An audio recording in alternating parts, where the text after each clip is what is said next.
আসসালামু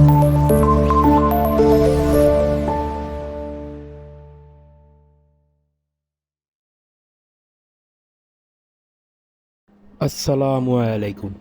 কাপ্তাই বাঁধ বাংলাদেশের রাঙ্গামাটি জেলার কাপ্তাই উপজেলায় অবস্থিত ও চট্টগ্রাম থেকে ৬৫ কিলোমিটার উজানে কর্ণফুলী নদীর উপরে নির্মিত একটি বাঁধ।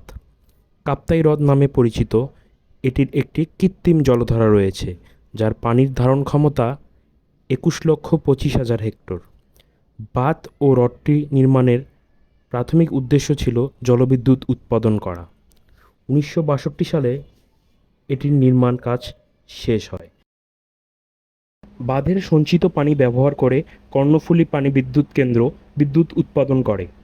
১৯৬২ ও ১৯৮৮ সালের মধ্যে এখানে সর্বমোট ২৩০ মেগাওয়াট বিদ্যুৎ উৎপাদন ক্ষমতা সম্পন্ন একটি জেনারেটর বসানো হয়।